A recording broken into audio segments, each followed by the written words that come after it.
I'm Leslie Wharton. I'm co-chair of Elders Climate Action. I'm here with Jen Chandler, our Director of Operations, with Jerry Friedman, my co-chair, and with our guest speaker tonight and climate champion, Galen Tromble. And I am very admiring of Galen. I don't know how many of you who are concerned about climate change or have looked at climate change have had the reaction that I've had hundreds of times, and it's called, this is too big, this is too scary, there's not anything I as an individual can do about this, and I just want to run and hide under the blankets. And it's a struggle sometimes to bring mental, psychological, physical energy to do the things that we know are right, the things that we know are important. And so Galen has agreed to come speak with us today and share his climate yoga. I'm not going to talk about it. There is a very nice summary in the notice for tonight's call, and I'm not going to repeat that. But I have attended Galen's training. I have been doing yoga myself, and I have found that the resilience and the self-awareness and the peace that it brings can be an enormous source of energy and confidence in moving forward. So Galen, let me turn it over to you. Well, thanks, Leslie. Can everyone hear me okay? So thanks, first of all, to everyone for the opportunity to be here with you this evening. There was an introduction that went out in the notice for the meeting, but I'd like to just share a little bit about myself. I've lived in 3 places in my life. I grew up in Kansas. Then I joined the Coast Guard as a young man and went to Alaska. And I lived in Alaska for 30 years. While in Alaska, I had started a career in marine fisheries and began working for NOAA, the National Oceanographic and Atmospheric Administration, in their marine fisheries program. And I came back to Maryland 15 years ago, where I finished up my career at the headquarters of the Fisheries Service. So I now teach yoga, and I'm very interested and concerned and active in the area of climate change, and I combine those interests into a project called Climate Yogi. Climate change is affecting all 3 of the areas that I've lived in different ways. The area in Kansas where my grandparents farmed, and I spent a lot of time as a young boy, is now hotter and drier than it used to be, and making it harder to grow crops productively. Alaska has warmed noticeably, and the glaciers where I lived continue to recede. Maryland suffers from rising sea levels in Chesapeake Bay and flooding events from more intense rainstorms. And wherever you are around the country, I'm sure that you can have your own list of things that have happened where you live. I have children and grandchildren in Seattle, Utah, and southern France, and I'm concerned about the world they're growing up in and will live in after I'm gone. I'm going to share with you today some of my perspective on climate change, the great challenge it presents to us, and how we can effectively engage that challenge while still being able to enjoy our lives. And I'll share with you some simple practices that I find helpful. You'll notice that I'm wearing a dress shirt here, right? I'm not dressed to do a yoga class. So a wonderful yoga teacher named Donna Farhi describes yoga as a way to find our calm center and cultivate it as an inner resource we can return to whenever we need. Inner calm creates a space where clarity can arise. And when we have clarity, we know what we need to do. I'd like to begin with a simple opening centering practice. We're going to do a few practices throughout the little session here today. So I'd like you to just sit up wherever you're at, or if you want to stand, you're welcome to do that. But sitting is how I'm going to do it. And just sit up in your chair with an attitude and a posture of relaxed alertness. And then close your eyes or just gaze softly in front and begin to watch your breath moving in and out. The inhale coming in, expanding the body, and the exhale moving out. Notice how the breath feels as it moves. You might also follow the breath in through the nostrils, down into the lungs, and then back out. Notice the relationship of the inhale to the exhale.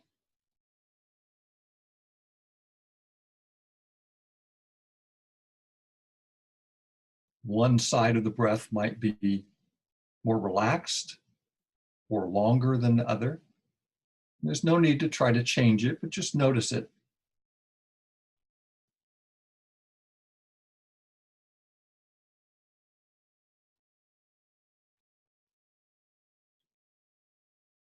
Now I'd like you to just place one hand on your belly and the other hand up on the upper chest. And let your hands help you feel the movement of breath in your body. Perhaps deepen the breath a little bit so that you really feel the movement of breath.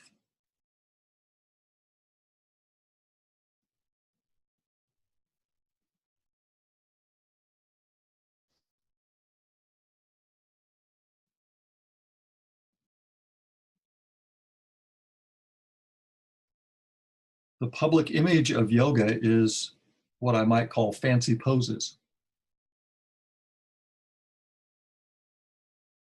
But the central practice of yoga is awareness of the breath.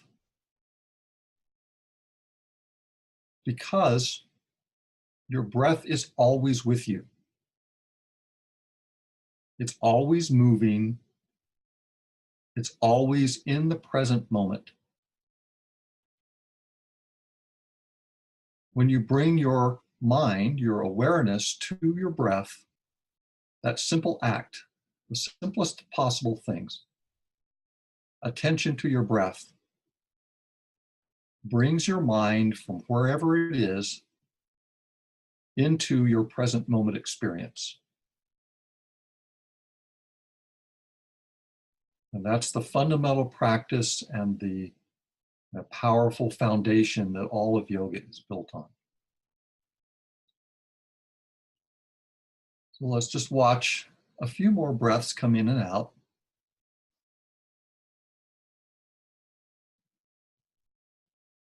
Noticing everything that you sense in your body, any emotions that you're experiencing, any thoughts in your mind. We're not trying to change anything, not trying to push anything away. Just being with the reality of our experience.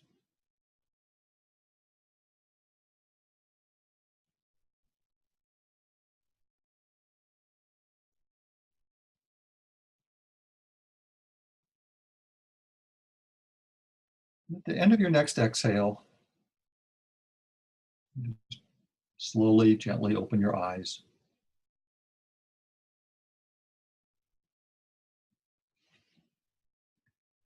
Welcome back. So I'd like to set a little context for what I see happening in the area of climate change right now. And I have to say that it's been so busy this fall with climate change news from everywhere. It's been really hard to keep up with. It's been hard to process it all. It's been a really busy fall for climate change. For one thing, there's increased visibility of the problem and its severity. The Southeast US had Hurricanes Florence and Matthew just weeks apart. Then came the devastating fires in both Northern and Southern California at the same time. There were other events around the world as well. Those were by no means the only ones. In October, the United Nations Climate Panel, the IPCC, released a really important report concluding that to hold global warming to 1.5 degrees centigrade, fossil fuel use had to decrease 45% by 2030 and essentially end in 2050, by 2050. And then in late November, the US released an update of the National Climate Assessment detailing climate impacts for every region of the country. If you haven't looked at the National Climate Assessment, it's all online. And it might be interesting to go find your region of the country and just read through. It's presented in a pretty readable format. And they talk about what's going on and what they also expect will happen over the rest of this century. There's increased clarity on what needs to be done. And I found that to be very important for me. When the IPCC report came out and said, warming of 2 degrees, which is what the Paris Climate Accord was based on, warming of 2 degrees is much worse than warming at 1.5. And here's what we need to do if we're going to have a chance to stay at 1.5. To me, that just brought a clarity to the issue of what do we need to do? What should we be doing? And my view is we should be doing everything we can to keep to 1.5. It's also clear from the way our administration has been acting, and most recently, just in the last couple of days, in Poland, joining with Russia, Saudi Arabia, and Kuwait to block the UN from even accepting the IPCC report, that our US government has been captured by the fossil fuel industry. That's not a big secret, but it's really clear now. On a more positive note, there's been a lot of action on transition to 100% clean energy at the city, county, and state levels. Many large corporations are setting strong clean energy transition goals. Recently, Maersk Shipping, the huge Danish global shipping company, said it intends to end fossil fuel use by 2050. And global shipping is one of the biggest emitters. So to have a major company say, that's our intention. We need new technology, but we want to see it happen.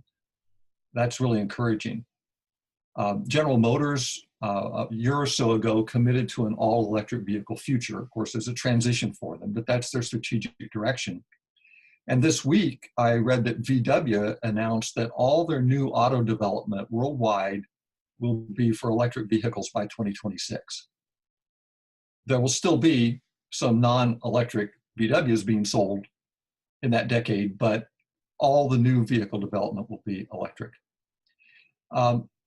Also, the Colorado Electric Utility XL, which is their large electric utility in Colorado, announced that it is moving to 100% clean electricity generation. Canada implemented national carbon pricing this fall. And in the US, we now have a bipartisan carbon pricing bill. It was introduced in the House called the Energy Innovation and Carbon Dividend Act. This is the policy long advocated by Citizen Climate Lobby, and I expect a lot of you have been involved in that. Democrats gained control of the US House, and there seems to be real energy behind the concept of a Green New Deal to transition to clean energy while supporting jobs and workforce transition, addressing two pressing national problems, climate change and poverty. Still, with so much difficult news on climate, it's hard not to be discouraged. It was recently reported that after a 3-year plateau from 2014 to 16, global CO2 emissions rose in 2017 and are projected to rise further in 2018. A natural reaction to that kind of news is anger, fear, and even despair. These emotions are important. If we have them, there's nothing wrong with this. That's what we should have. But we must not get stuck in them. Research has shown that when all we hear is bad news, we begin to shut it out, especially when we don't see how our actions can make a difference. To help people stay engaged and remain motivated to take action, 3 positive messages are needed for every negative one. Positive messages like 100 US cities are committed to 100% clean energy, as well as the states of California and Hawaii. Clean energy jobs now outnumber fossil fuel jobs. Coal-fired generating plants continue to close. And wind and solar power in many areas is the cheapest form of electricity. So as climate change leaders, we need to emphasize communicating positive messages. And the more local the message can be, like your city or a city near you adopting a 100% clean energy goal, the better. I'd like to turn now to the importance of moving from a place of anger, fear, and despair to one of purpose, compassion, and love. And this is a framing that I got from Will Keepin's Principles of Spiritual Activism. Will runs an institute that's based in Colorado called the Satyana Institute, and I can provide a link to his Principles of Spiritual Activism later on, or they can be sent out. So with the bad climate news, we're going to feel these negative emotions, but we can't live our best life, and we won't be healthy and effective in the long run if we're stuck in those emotions. On a personal level, in 2050, when the current science says that fossil fuel emissions need to be eliminated, I will be 94. Should I be fortunate enough to live that long? That means that this pressing issue of climate change and the critical and sure to be challenging transition away from fossil fuels will be with me as long as I live. I want to do my best to help solve the problem, and I also want to be able to live a positive, joyful life. So I think that's the thing, right? Here are 3 things I think are important to shift from a negative to a positive perspective. And this is, you might shift to a positive perspective and you might sustain that for a while. And then something will happen and it will drag you back to the other side. And so, you have to keep kind of doing this shift. These are not the only things, but they're 3 that I find to be really helpful. The first is to connect with like-minded, positive people. Well, here we are on the ECA call, right? Cultivate and maintain those relationships. Find and join a local climate group with a positive action agenda. And I was not paid to say this, but maybe even start an ECA chapter. Zoom calls are great, and I do a lot of them, but it's even more powerful when you have flesh and blood people in the same room to connect with. Second is to have a life-sustaining practice you can rely on to sustain purpose, joy, and equanimity so that the primary motivating energy of your life is from within. Otherwise, your mental, emotional, and even physical well-being is at the mercy of external events. And we know how many of those, at least the ones we hear about, are negative. Things that are out of your control. There are many paths of practice. Meditation, faith community, yoga, regular time in nature, music and art, ... The key is that it's something that you cultivate and practice regularly, and that it lets you turn inward and access a place of calm. I'm hoping that the practices that I offer today will help do that as well. The third thing, besides relationships with like-minded people and having a practice that works for you, is taking positive action. Directing your energy, including the negative energy of fear or anger, into a positive action is a powerful way to shift your perspective. Yoga has a concept called prana. It represents the energy of life in all its forms, from the function of the body to emotions to thoughts. Your breath is a form of prana. When prana flows freely, you are healthy, have mental clarity, emotional balance, and can act effectively. But there can be, usually are, obstacles to this free flow, and that's when you become stuck. You become uncertain, doubtful, negative, overwhelmed, despairing. In my experience, it's important to find ways to keep the flow moving. I can get overwhelmed. This is something that it's happened to me throughout my life. I can get overwhelmed with a big list of things to do, feeling pressured for time, and find myself stuck, unable to take action on anything. It's a really awful and anxious feeling. Several years ago, while I was in one of those quagmires, I learned that simply doing anything, I think I had a list that was, yay long, and a couple of big things on it that were really important, and I didn't really know how to do them or how much time they would take. And I changed the light bulb, seriously, right? I went and changed the light bulb, and almost instantly, I found that doing that action shifted my energy to action, and one thing led to another. The huge, big projects that I was blocked by didn't seem so big anymore.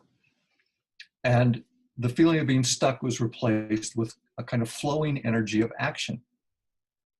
I liken it to a stream blocked by a bunch of branches and rubbish. It might take just removal of a few sticks to get the flow going. And then the moving water has an energy of its own that flushes the rest of the rubbish away. I've learned that writing is an effective way to unblock the energy of my mind, especially when I write by hand. Going outside for a walk is also very powerful for me. The right things for you are whatever works.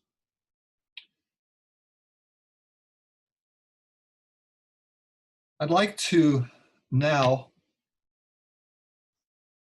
do another little practice, and this is all of these are going to be breathing. I'll just say, if you don't want to breathe anymore, but that's the great thing about being alive. We're always breathing, right? So this is a practice, another kind of practice that can be helpful to just change your perspective a little bit. And it's a practice of breathing and a little bit of movement. It'll just be movement of the arms, along with an intention or an idea. And this practice is going to have 3 ideas: to be positive, to be grateful, and to be present. All right. So if you'll just once again sit up in that relaxed and alert way, close your eyes.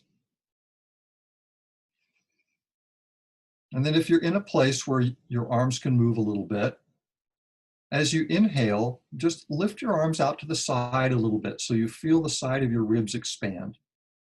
And then as you exhale, let the arms come back by your side. Do a few breaths like that, just feeling the breath moving and feeling how the movement of your arms actually helps the breath.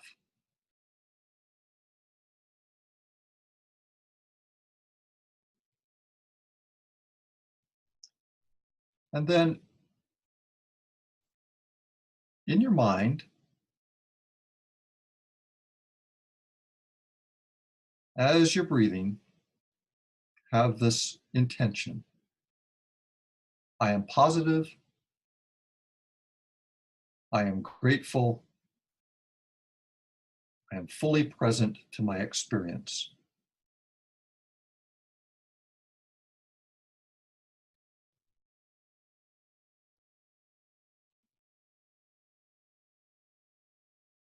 I am positive. I am grateful. I am fully present to my experience.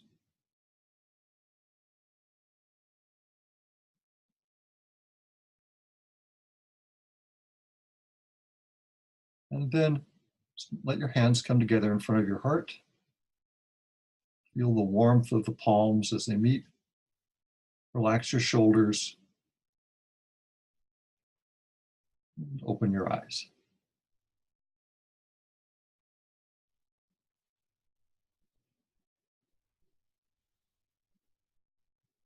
All right. So I'd like to share just a little bit more with you about yoga from my perspective. Yoga means literally to yoke, as in yoking an ox to a cart. It's a very old word. What is it that we unite, that we bring together in yoga? One key practice, which we've already experienced, is connecting our mind, our awareness, with our breath. This brings our mind to the present moment, as our breath is always happening now. And as we practice yoga, a common experience is increased awareness of our interconnectedness. We stop feeling so separate and disconnected from other people and life, and we experience a sense of connection and belonging with everything around us. If you've had an experience of being completely immersed in the beauty of the seashore or the sky, a flower or a songbird, the moon or the stars, that is yoga. If you've had an experience of crystalline clarity about the action you need to take, in integrity with your deepest values, that is yoga. Conversely, if you're in the midst of a gorgeous sunset and your mind is busy with thoughts about other things, or whenever you feel hurried, distracted, overwhelmed, your mind occupied with rerunning the events of the past or worried about the future, that's not yoga. When you feel whole, all together, connected, content, when your mind is open, non-judgmental, and completely aware of what is happening right now, that's yoga. My guess is you've all had an experience like that at least sometime in your life, when you just felt completely there. You don't have to practice yoga to experience yoga. It's an inherent human possibility. It can spontaneously arise anywhere at any time. Yoga practice, the practices that we do, however, help create the conditions that foster that state.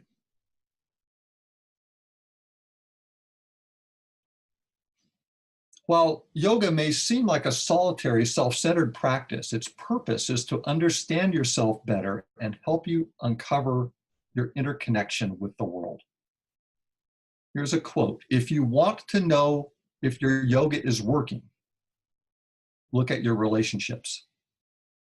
That's from a yoga teacher named Jessica Char, very well-known yoga teacher. If you want to know if your yoga is working, look at your relationships. Yoga helps us to see who we are and find our inner strength. We can stand our own ground. Then we are able to be open and honest with others and develop healthy relationships. Healthy relationship is a balance of giving and receiving, a balance of strength and openness. The strength we need to live effectively amidst the challenges of life isn't the rigid strength of building barriers to fortify ourselves against the outside world. It's a strength that's able to be with all of it, the good and the bad, the strength of maintaining our positive spirit even when things aren't going well. With it, instead of feeling overwhelmed and defeated, hardened and closed off, we can stand up and take the most skillful action we're capable of.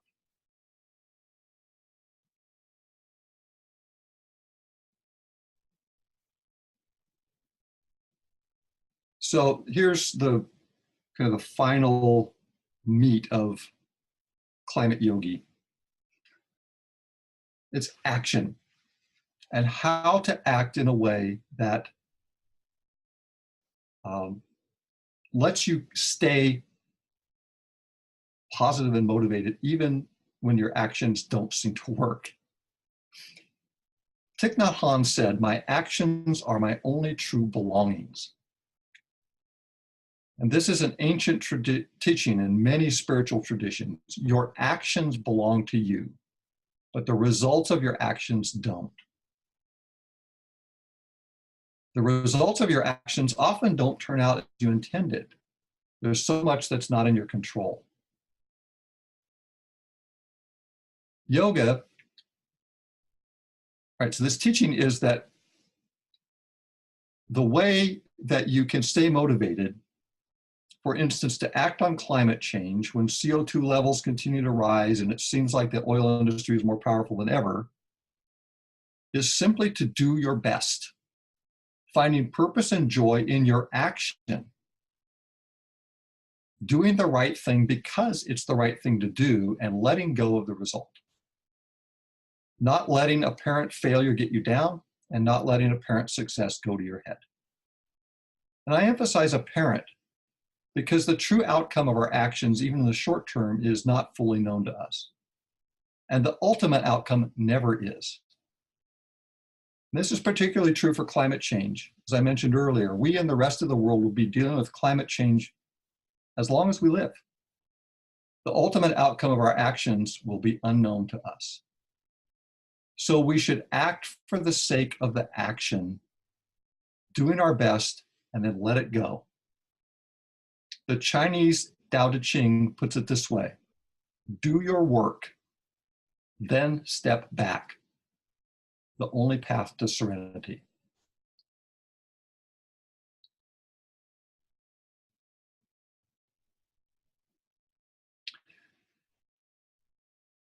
So I'd like to share with you 3 climate actions. I call this climate actions for everyone. And these are based on things that I've been taught, presentations I've heard from a number of people around the world, frankly, who have done research into climate messaging and how to be effective. The first is to talk about climate change. The most powerful way to talk about climate change is a personal story of how it affects you, why you're concerned about it, and how you're responding. Facts about the problem: how much CO2 is in the air, how much sea level is rising, even though I did some of that today, but those are the least effective. So just tell your own story. Something about, like I mentioned earlier, when I was a kid, I lived in Kansas, my family had a farm, and now it's different, right? So there's a personal connection, there's a story you can tell. The second is to know positive messages about climate change. And if the topic comes up and heads toward what I'll call doomland, it's awful, the whole world is doomed, remember that you need 3 times as many positive messages as negative ones in order to keep people wanting to be involved in it. The third is to make your own actions known. Some of you have probably seen debates about whether personal action on climate change is even worth doing because it's such a big problem, and my buying an electric car isn't going to solve it. Right? But taking a personal action and then letting others know about it is perhaps the most powerful thing that we can do right now, because people respond when they see other people doing things. For instance, when one house on the street installs solar panels, the likelihood increases that other homes will get them. Same with electric cars. If you have an option to buy clean electricity from your utility and you do that, and then you share that you've done that with people you know, they're more likely to do it. And so your action isn't just a solitary action. It has a ripple effect because humans are social creatures and we tend to do what we see other people doing. That's what psychological research tells us. But it's important that you do let other people know. Right? They need to see the actions. So talking about climate change with your own personal story, having positive messages that you can share, and then taking action and letting other people know about it. All right. So what I'd like to do, are we good on time, Leslie? Right. Yes. Okay. If you want to see if there are questions or comments from our audience, is that where you wanted to go now?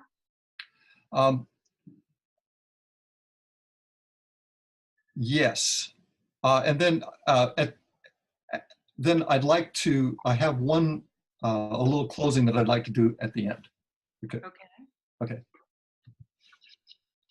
If people have questions they'd like to submit, you can go ahead and go to your Zoom screen, the screen that you're seeing the speaker on, and hit the Q&A button. And you can ask your questions there. You can also submit them through the chat box, but they're a little harder for us to see there. So if you have any questions, feel free to go to the Q&A and submit any questions that you have there. And I can start off with a first question that we have, and that is, are there materials or videos that we can access to help us follow some of these practices that you mentioned? Yeah, thank you. I have a website called climateyogi.org, and it has two sub-themes of awareness, so it's got some information about climate change on it, and then also action. My intention, I was not able to get it done before the call tonight, but my intention is to do a recording of the practices that we did tonight, and then I can make that available. It can be distributed through your list or just through the website. Wonderful. Any other questions that anybody has out there? Or any questions that either of our panelists have? I have a question here from Susan. How do these practices impact the larger picture? Well, if I understand the question, and if I don't, Susan, please just follow up.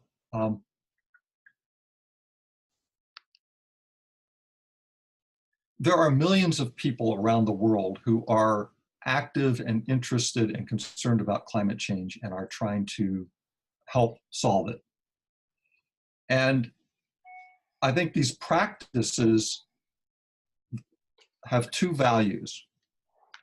One is a value of helping keep yourself in a good mental state so that you can live a happy, productive life and do your best work on climate change.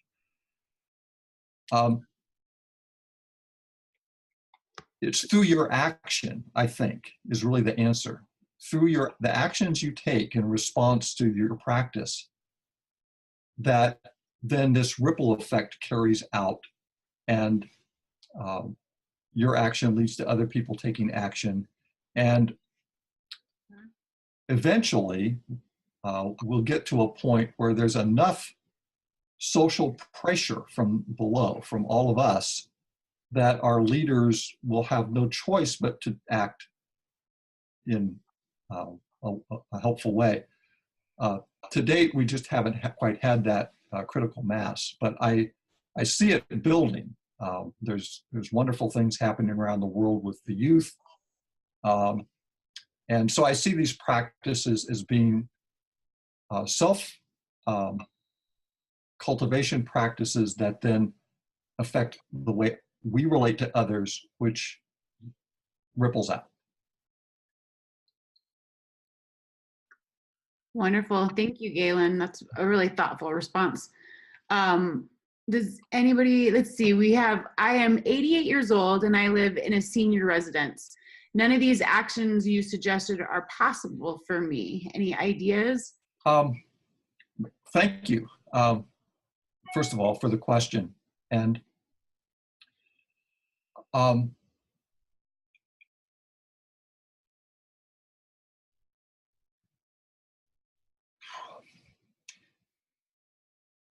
it's hard for me to know exactly what actions would be available to you.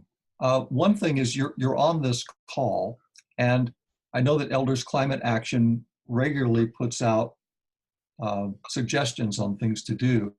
Certainly that an action of contacting, if you're able to make phone calls or writing, contacting your representatives and asking them to support the Clean Energy Innovation and Jobs, or Energy Innovation Carbon Dividend Act, or the Green New Deal, if that's something that you believe in as well. That's an important action. Also, voting is a really important action. And then sharing what your feelings, your own climate story, how the place that you grew up has been affected, perhaps. Sharing that with the other people that are in your facility. You never know how an action like that is going to affect and ripple out. You might speak to one of your colleagues there, people there, and they might share that with a relative that comes to visit them, and something happens as a result of that. So I would just encourage you to just keep looking for opportunities to talk about climate change. Perhaps that's the biggest thing. And I might add that you can always find actions that you can do from home on the ECA website, and that you could do, from your own home, or you could do with a small group of people from the senior residence.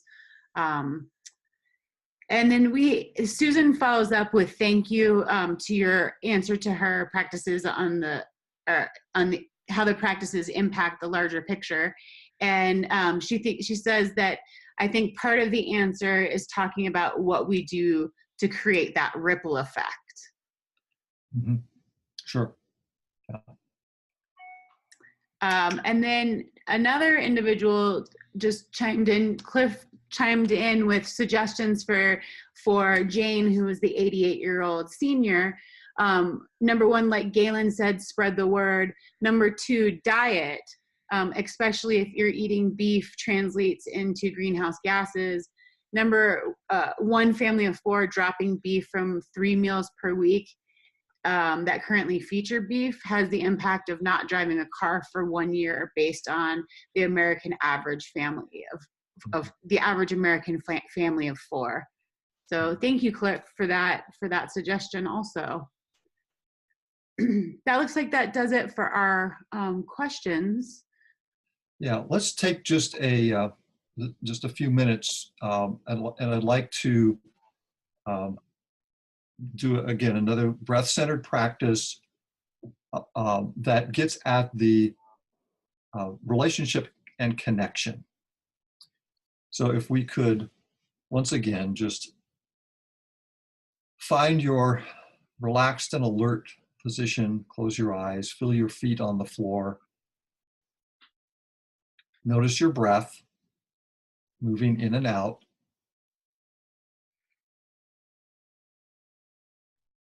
And then know that in breathing, you are in a relationship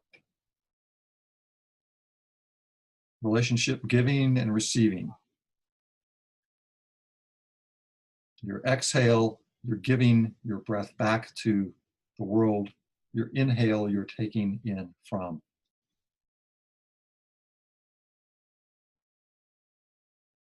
Now think about, where does your breath come from?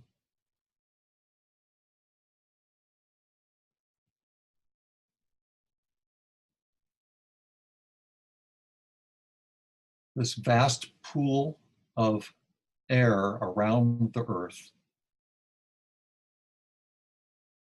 seems vast to us, although it's really a very thin layer around the earth that we all share.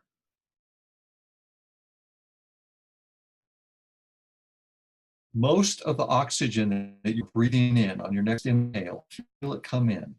Most of the oxygen that you take in has come from phytoplankton in the world's oceans.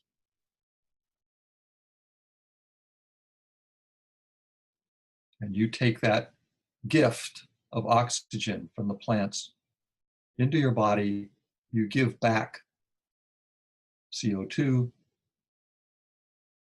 that some plant somewhere around the world is going to take in and use to build itself, to make more plants, and also to build the energy and the food that eventually we all eat. The other major source of oxygen in your breath is the great tropical forests of the world, in the Amazon, in Southeast Asia, and Africa. So as you're breathing here, inhaling and exhaling, feel a connection through your breath to all the green plants of the world.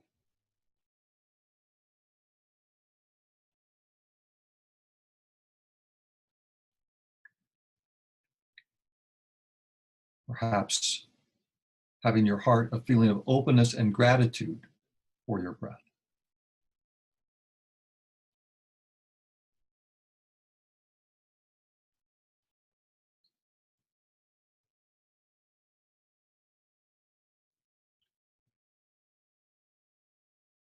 And I'd like to now leave you with a few intentions. May we act with good intentions. May we act with generosity. May our actions serve the greater good. May our actions promote the flourishing of life on earth. May we be compassionate to others. May we feel the strength of the millions of people dedicated to making the world better. May we find purpose and joy in our life.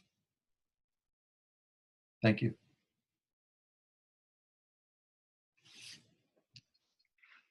Thank you, Galen. Thank you. I feel tremendously uplifted. Thank you, Lessa. And thank you, everyone. Jen, did we want to go to the poll? Yes, we're going to do that right now. We have a quick question for you that's going to pop up on the screen, and we're going to just take a poll of everybody who's here. Does taking climate action on climate change help reduce your climate anxiety? Just put in yes, no, or maybe and hit submit, and we'll have the results immediately.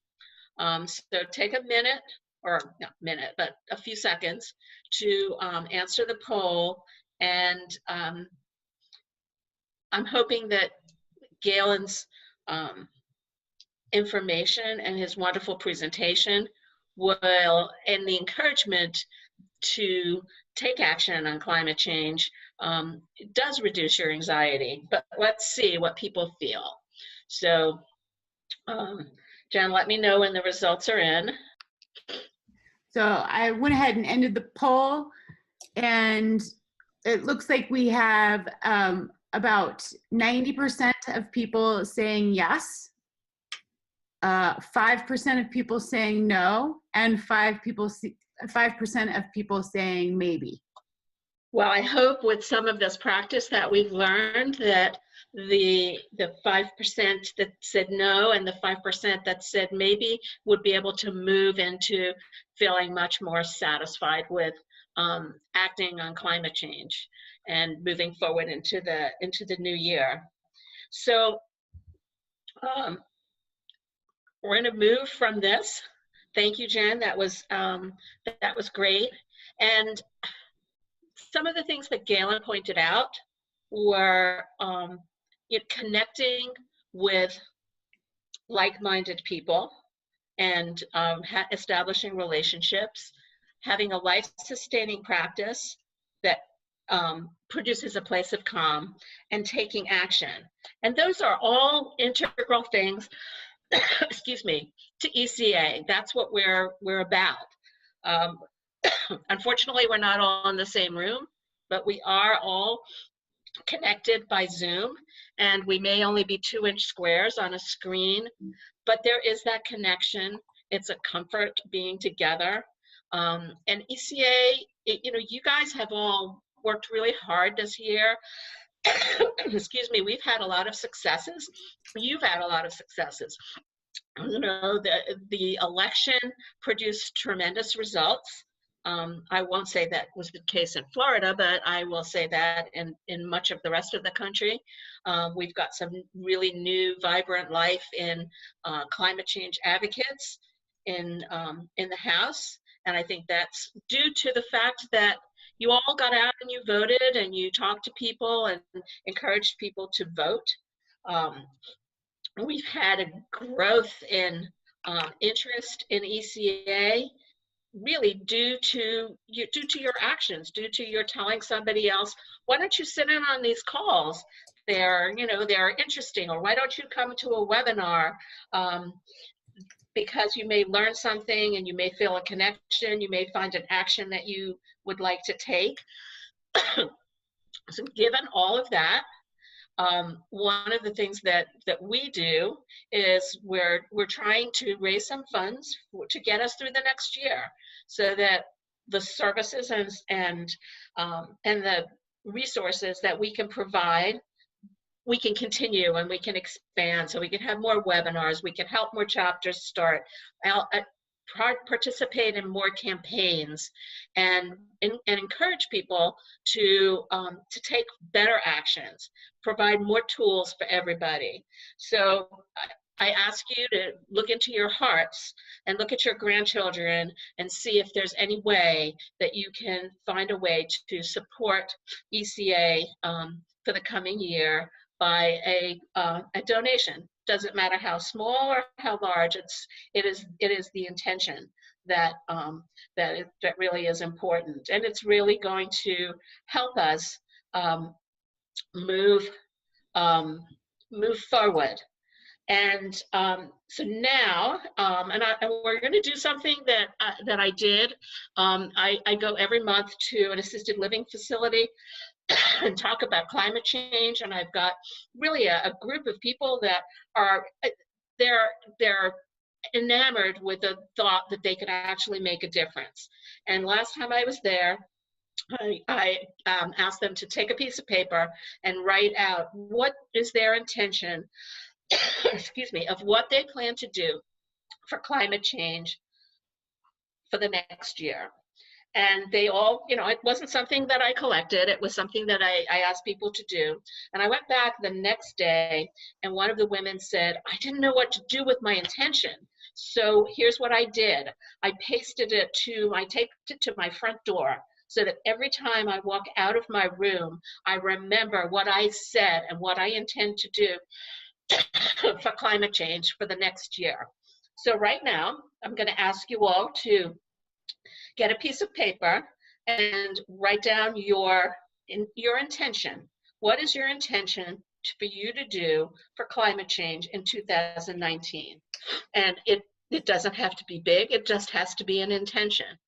And if you like, it would be great if you would be prepared to then type it into the chat box anonymously, and we can post those intentions on our webpage or on Facebook as to what the intentions of ECA members are for 2019. And it's just a fun activity, but it'll make us think a little. So grab a piece of paper, write down your intention, and then if you wouldn't mind to post it into the chat box, please do that, and keep your intention and look at it every day and remind yourself of what it is you plan to do. We've got a lot of information from Galen today that should really help drive that. How to take care of ourselves, how to live a good life while working on this very, very difficult problem without becoming overwhelmed. And then also just establishing the relationships, telling people what you're doing. We've learned so much, and we've got some great breathing exercises, which you will all receive, and we'll collect all of those. So we're starting to get some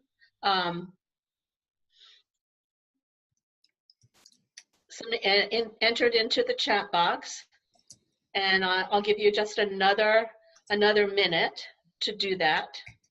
And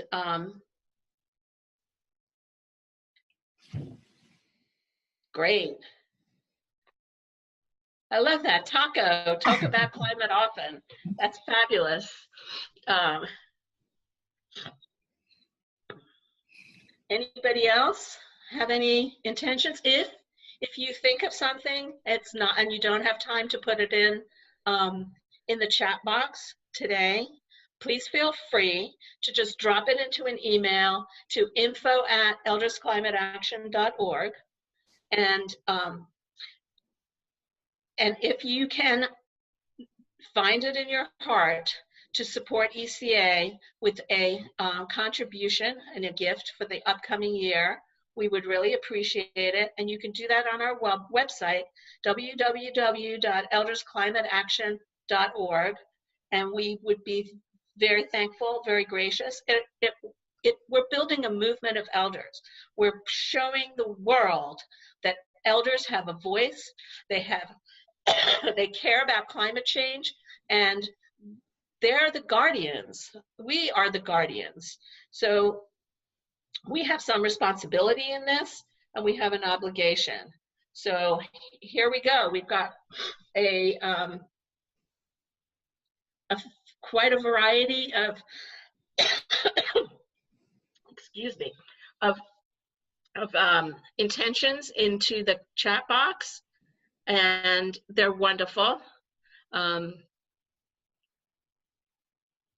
So with that, it is time for us to go.